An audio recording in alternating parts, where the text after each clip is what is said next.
Finally, there is a great tradition of warnings in presidential farewells, and I've got one that's been on my mind for some time.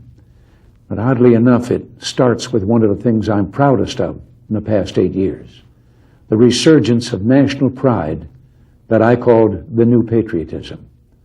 This national feeling is good, but it won't count for much, and it won't last unless it's grounded in thoughtfulness and knowledge. An informed patriotism is what we want.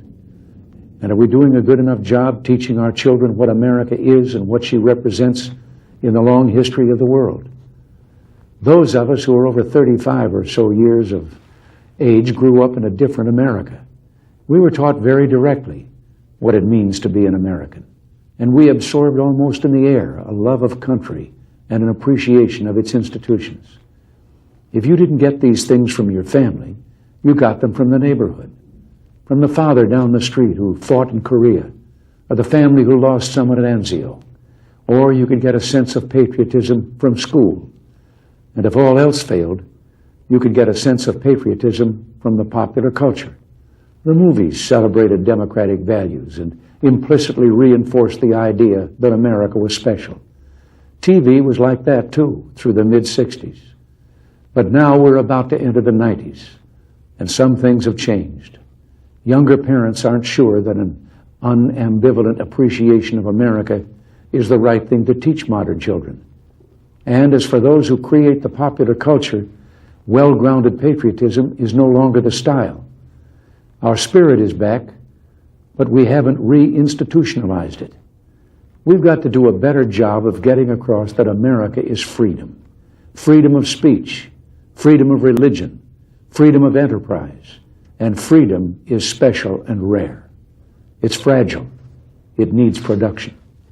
So we've got to teach history based not on what's in fashion, but what's important. Why the Pilgrims came here, who Jimmy Doolittle was, and what those 30 seconds over Tokyo meant. You know, 4 years ago, on the 40th anniversary of D-Day, I read a letter from a young woman writing to her late father, who had fought on Omaha Beach. Her name was Lisa Zanata Hen, and she said, "We will always remember. We will never forget what the boys of Normandy did." Well, let's help her keep her word. If we forget what we did, we won't know who we are. I'm warning of an eradication of the American memory that could result ultimately in an erosion of the American spirit. Let's start with some basics.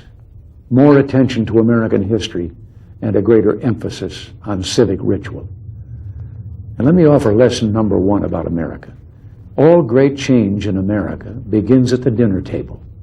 So tomorrow night in the kitchen, I hope the talking begins.